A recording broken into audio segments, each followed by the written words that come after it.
Camilla sudah memulai penyelidikannya terhadap Zeno Jabilon. Kali ini dia tidak membutuhkan bantuan Luffy. Dia memiliki Derin, mantan kepala pelayan yang berwujud hantu di sisinya. Meskipun Derin tidak dapat mengumpulkan informasi baru, dia mengetahui segala sesuatu yang sudah diketahui oleh Duk Sorpel. Saat ini, ketika Luffy dan Sang Duk mendiskusikan informasi baru, Derin berlama-lama di dekatnya, diam-diam mengambil potongan-potongan informasi. Untungnya, Derin sangat paham dengan detail seputar Zeno Jabilon. Menurut Derin, kematian Zeno biasa saja. Dia meninggal secara alami, menyerah pada usia tuanya. Tidak ada pertempuran, tidak ada pembunuhan. Mengapa seseorang yang meninggal begitu biasa bertingkah seperti ini? Ada apa dengan pedang itu? Zeno Jabilon adalah orang yang telah menemukan pedang pelindung, sebuah artefak legendaris yang dirujuk oleh banyak nabi dan digambarkan dalam teks-teks kuno. Sebuah pedang yang memilih penggunanya sendiri, dan sekarang melihat Zeno dengan pedang itu tertancap di dadanya, Camilla tidak bisa menghilangkan kebingungannya. Luar biasa, kau bisa melihatku? Itu adalah pertanyaan biasa yang dia terima dari hantu. Namun sikap Zeno berubah secara dramatis. Yang sebelumnya setenang patung, sekarang dia tampak hidup dan bersemangat. Ini sangat aneh. Bahkan nada bicaranya tidak terduga. Dia terlalu santai. Bagaimana kamu tahu aku Zeno? Apa kau tahu keluarga Jabilon? Bagaimana kabar mereka? Apakah mereka baik-baik saja? Dan dia sangat banyak omong. Camilla memberikan jawaban yang samar, mengambil langkah hati-hati ke belakang. Dia merasa seperti telah membuka kotak Pandora. Siapa namamu? Camilla Sorpel. Oh, seorang Sorpel. Keluargamu masih ada ya? Aku sering mengunjungi kediaman kalian saat aku masih muda. Rumah yang sangat besar. Aku sering tersesat. Apakah air mancur di taman masih ada? Aku ingat suatu kali aku... Mata Zeno berbinar dengan nostalgia saat dia mengoceh. Kenapa kamu ada di sini? Camilla memotongnya sebelum dia bisa melanjutkan. Di sini, ini lapangan pelatihan. Maksudku, mengapa kamu di sini? Mengapa mantan kepala keluarga Jabilon, salah satu orang paling terkenal, bersembunyi di tempat seperti ini? Katanya Zeno meninggal pada usia 67 tahun. Tetapi pria di depannya tidak terlihat lebih dari 20 tahun. Apa dia menjadi remaja saat meninggal? Terkadang hantu memilih untuk muncul seperti saat mereka berada di masa jayanya. Aku suka pedang. Maaf, aku hanya suka pedang. Ya, seorang hantu yang terobsesi dengan pedang dan tinggal di lapangan latihan tidak sepenuhnya mustahil. Tapi kenapa lapangan latihan ini? Kan ada banyak yang lain. Bahkan kediaman Jabilon memiliki lapangan pelatihan yang terbaik. Ini tempat yang paling menyenangkan. Kau bersekolah di akademi ini? Iya, panggil aku senior. Lapangan pelatihan tidak berubah sedikit pun. Tatapannya menjadi jauh saat dia melihat sekeliling lapangan latihan yang kosong. Seolah-olah dia bisa melihat gema para siswa yang berlatih, berkeringat, dan berteriak, termasuk dirinya sendiri di antara mereka. Zeno. Mendengar panggilannya, Zeno menoleh kembali padanya. Senyum nakal kembali menerangi wajahnya. Pedang itu... Ekspresi Zeno sedikit mengeras pada kata-kata Camilla selanjutnya. Apakah itu pedang pelindung? Keheningan singkat mengikuti pertanyaannya sebelum dia terkekeh pelan. Matanya jatuh pada pedang yang tertanam di dadanya. Pedang yang kutemukan, dan juga pedang yang membunuhku. Hari ini tidak ada peta. Perol, si koki hantu, mendekati Camilla di perpustakaan. Mengintip buku yang sedang dibacanya dengan rasa ingin tahu. Pedang pelindung. Camilla benar-benar kagum. Buku itu ditulis seluruhnya dalam bahasa kuno. Namun Perol bisa membacanya dengan mudah. Aku belajar sedikit saat meneliti kuliner kuno. Perol tersenyum, senang dengan kekagumannya. Semua malam tanpa tidur, mempelajari teks-teks kuno terasa sepadan sekarang. Tapi kau sepertinya juga cukup mahir. Aku menguasai bahasa kuno di tingkat lanjutan. Di antara minat langka Camilla yang asli, adalah ketertarikannya pada teks-teks kuno, keterampilan yang dia kejar dengan penuh semangat. Seiring waktu, Camilla yang sekarang juga menjadi mahir dalam menguraikannya. Dia bisa membaca teks-teks kompleks seperti yang ada di depannya tanpa memerlukan terjemahan. Nona Camilla, Jimmy, asisten perpustakaan, muncul, membawa tumpukan buku. Dia dengan hati-hati meletakkannya di mejanya. Ini buku-buku yang Anda minta. Semua ini tentang pedang pelindung. Benar, Nona. Jumlahnya yang banyak membuat Camilla menghela nafas. Mungkin aku harus menyerah saja. Toh ini bahkan bukan masalah keluarganya. Tapi dia tidak bisa meninggalkannya begitu saja. Dia meraih buku pertama karena rasa penasarannya menolak untuk pergi. Apakah ada orang lain yang membaca ini? Jimmy mengangguk segera. Benar, Tuan Lutfield. Sekarang setelah kupikir-pikir, ini adalah yang pertama. Camilla berdiri di lapangan latihan, menyadari dia tidak pernah menginjakan kaki di sini sebelumnya. Dia selalu menghindari tempat ini. Dia takut pada Lutfield, bahkan lebih dari Duke sendiri. Dengan sikapnya yang selalu menyendiri, Lutfield tidak pernah memulai percakapan. Bagi Camilla, keheningan itu terasa seperti penolakan. Aku cemburu. Tidak sebanyak dia iri pada Raffi, tapi tetap saja dia iri pada Lutfield karena menjadi putra kandung Duke. Tidak seperti dia, Lutfield tidak harus berusaha. Dia dengan mudah menjadi bagian dari keluarga ini. Ketakutan akan diusir, itu semua tidak berarti bagi Lutfield. Kecemburuan yang dia pendam membuatnya semakin menghindarinya.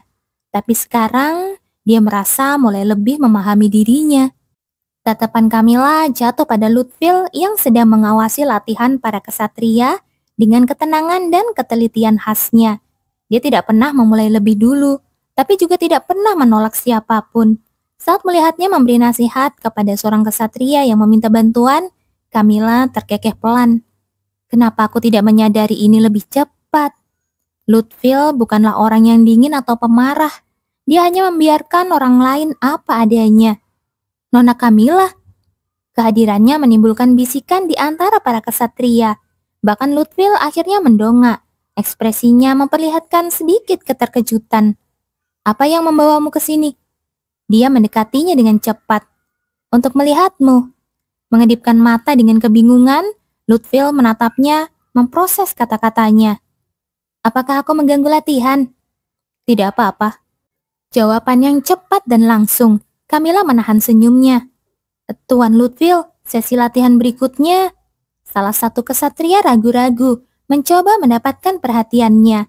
Camilla mundur selangkah, siap untuk pergi. Bubar. Maaf. Latihan selesai untuk hari ini. Kata-kata Lutfield membuat para kesatria ternganga. Pria yang tidak pernah melewatkan sesi, terlepas dari cuaca, baru saja membatalkan latihan. Ayo pergi ke sana. Mengabaikan para kesatria yang terkejut, Lutfield membimbing Camilla ke area tempat duduk. Mau minum? Tidak. Sesuatu untuk dimakan? Para kesatria punya camilan. Aku baik-baik saja. Perhatiannya yang tiba-tiba membuat Camilla bingung. Dia memberi isyarat agar Lutfield duduk. Rasanya aneh melihat Lutfield gelisah seperti itu. Barulah setelah dia benar-benar mendesak, Lutfield akhirnya duduk di hadapannya. Tapi dia tidak mengatakan apa-apa. Camilla pun terkekeh pelan. Andai saja aku tahu lebih cepat kalau dia bukan orang yang dingin. Kehidupan sebelumnya tidak akan begitu menyedihkan. Kakak, panggilan lembut itu membuat Lutfield mengangkat kepalanya. Kau pernah meneliti pedang pelindung bukan? Lutfield mengangguk pelan. Itu sekarang berada di keluarga Jabilon. Iya benar. Apa yang ingin kamu ketahui? Apa pendapatmu setelah membaca semua catatan itu? Lutfield menatap Camilla dalam diam.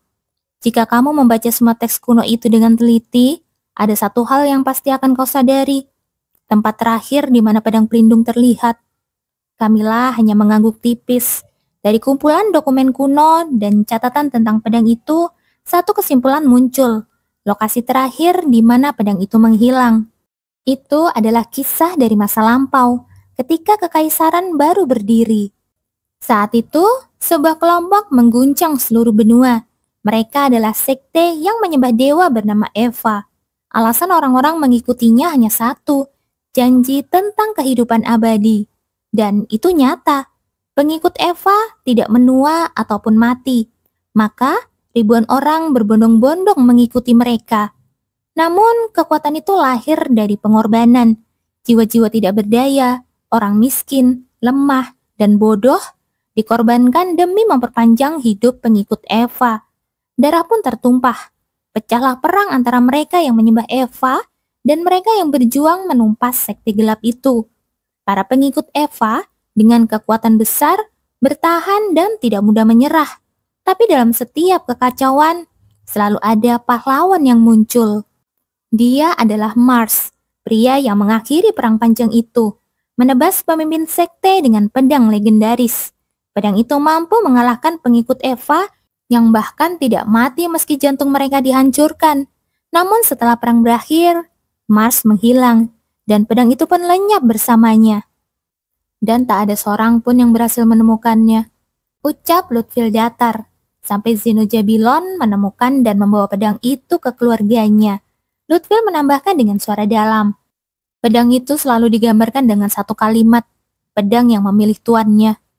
Menurutmu, mengapa hanya Zeno yang dapat menemukannya? Meskipun banyak orang lain mencari di lokasi yang sama. Camilla tidak menjawab, dan Lutfil juga tidak mengharapkan jawaban. Camilla menggenggam rok gaunnya.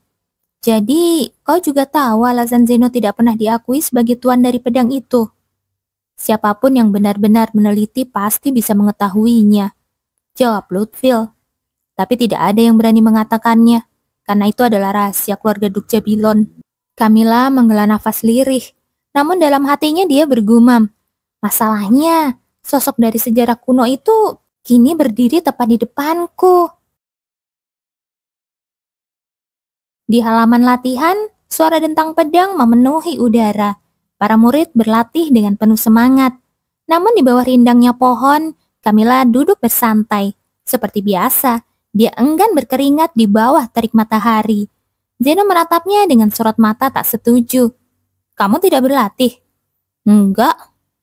Orang yang bisa melihatku ternyata hanya seorang gadis malas di kelas pedang. Aku memang gak punya bakat dalam hal itu. Padahal fisikmu bagus. Tidak tertarik, jawab Camilla singkat. Dia tahu, berbeda dengan Camilla yang asli, yang berusaha keras demi nama keluarga Sorpel, dirinya tidak akan memaksakan sesuatu yang tidak bisa ia kuasai. Melihat para pendekar pedang dan instruktur yang acuh tak acuh, Camilla memutuskan untuk memindahkan fokus ke tempat lain. Matanya menatap Zeno, ekspresinya kembali datar saat dia memperhatikan para siswa berlatih. Apakah dia sedang mengenang masa-masanya di sini? Bukankah sulit untuk menemukannya? Tanya Camilla pelan. Butuh hampir setahun, aku menemukannya di tepi tebing yang diselimuti kabut.